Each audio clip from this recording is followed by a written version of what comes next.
Assalamualaikum warahmatullahi wabarakatuh. Good morning, Miss Yelis, and good morning, everyone. My name is Nauli Rahma Fauzi Simanjuntak. Thank you for being here today for my interpreting project 2. And for this assignment, I will be performing simultaneous interpreting from English to Indonesian.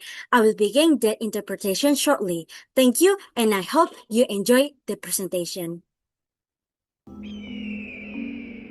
Selama hampir satu dekade, ilmuwan mengejar sumber dari virus baru yang mematikan melalui pegunungan tertinggi Tiongkok dan gua-gua paling terpencil.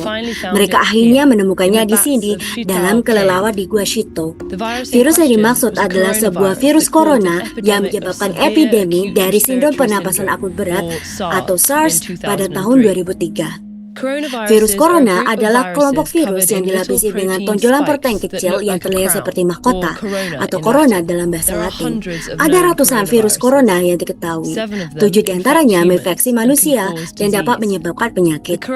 Virus corona SARS-CoV menyebabkan SARS, MERS-CoV menyebabkan MERS, dan SARS-CoV-2 menyebabkan penyakit COVID-19.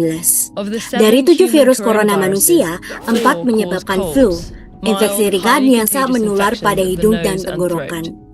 2 menginfeksi paru dan menyebabkan penyakit yang jauh lebih parah. Yang ketujuh, yang menyebabkan COVID-19, memiliki ciri dari keduanya, menyebar dengan mudah tetapi dapat berdampak parah pada paru-paru. Ketika orang yang terinfeksi batuk, tetesan mengandung virus tersebar keluar. Virus dapat menginfeksi orang baru saat tetesan itu masuk ke hidung atau mulut mereka. Virus corona paling mudah menular di ruang tertutup, tempat orang-orang berdekatan. Cuaca dingin menjaga lapisan luarnya dari kekeringan, sehingga virus dapat bertahan lebih lama di antara inang. Paparan sinar UV dari matahari dapat merusaknya. Virus musiman ini lebih berpengaruh pada virus yang sudah umum. Tetapi karena belum ada yang kebal terhadap virus baru, banyaknya inang potensial membuat virus tidak butuh kondisi ideal untuk menyebar. Di dalam tubuh, tonjolan protein pada virus menempel dan menyatu dengan sel inang, memungkinkan virus membajak perlengkapan sel inang untuk menggandakan gennya sendiri. Virus corona menyimpan genetiknya dalam bentuk RNA. Semua virus tergolong virus RNA atau virus DNA. Virus RNA cenderung lebih kecil dengan lebih sedikit gen, artinya mereka menginfeksi banyak inang dan berkembang biak dengan cepat. Secara umum, virus RNA tidak memiliki mekanisme pemeriksa, sementara virus DNA memilikinya. Jadi saat virus RNA berkembang biak, lebih mungkin terjadi kesalahan yang disebut mutasi. Banyak mutasi ini tidak berguna atau merugikan. Namun sebagian menjadikan virus lebih cocok dengan lingkungan tertentu seperti spesies inang baru. Wabah sering terjadi ketika virus melompat dari hewan ke manusia. Hal ini berlaku untuk virus RNA yang menyebabkan wabah Ebola, Zika, dan SARS, serta pandemi COVID-19. Selama infeksi manusia, virus tetap bermutasi. Biasanya tidak sampai menciptakan virus baru, tetapi cukup untuk menghasilkan variasi dari virus aslinya. Virus corona memiliki perbedaan utama dibandingkan kebanyakan virus RNA. Mereka termasuk yang terbesar, yang berarti berisi lebih banyak gen.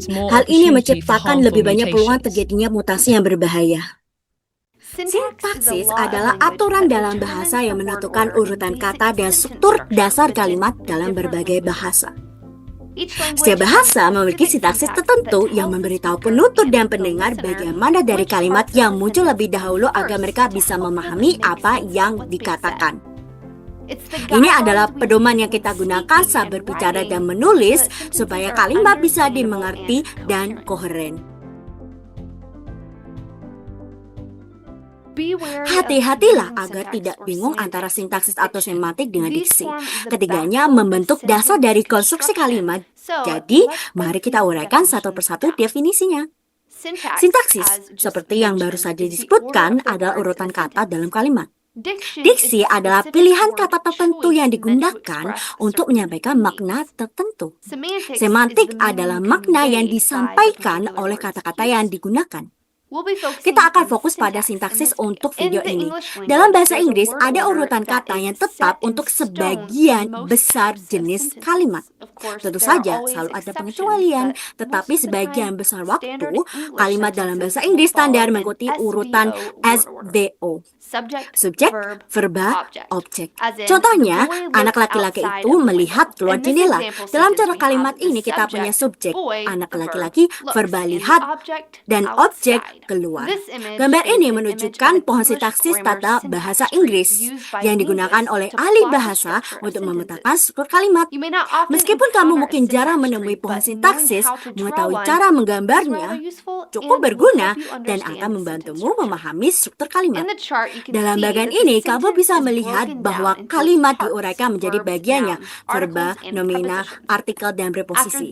Setelah tahap ini, kata-kata dikelompokkan untuk menentukan bagian mana dari kalimat yang merupakan frasa nomina, frasa preposisional, atau frasa verba. Fakta menarik, SVO bukan satu-satunya struktur urutan kata. Bahasa lain memiliki urutan kata yang berbeda dan bahkan menyertakan komponen tambahan dalam sintaksisnya. Dalam contoh yang diberikan dengan pohon sintaksis, subjeknya adalah kucing, verbanya duduk, dan objeknya karpet. Gambar kedua ini menunjukkan cara lain untuk menuliskan sintaksis. Diagram ini mengambil kalimat anjing itu menyukai anak perempuan itu dan menguraikannya menjadi artikel, nomina, verba, frasa nomina, dan frasa verba, seperti contoh sebelumnya. Dalam kalimat ini, subjeknya adalah anjing, verbanya suka, dan objeknya anak perempuan. Sekali lagi, pohon sintaksis tidak perlu ditakuti, melainkan digunakan untuk memahami struktur kalimat dengan lebih baik dan mengetahui fungsi tiap bagian dalam kalimat.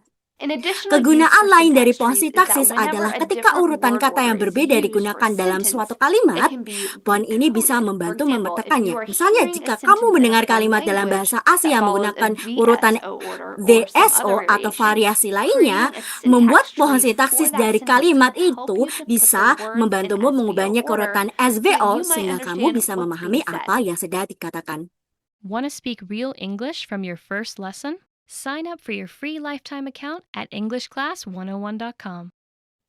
Hai everybody, Hai semuanya, nama saya Alicia. Selamat datang kembali di Top Words. Hari ini kita akan bahas 10 cara untuk berhenti menerjemahkan di kepala. Mari kita mulai.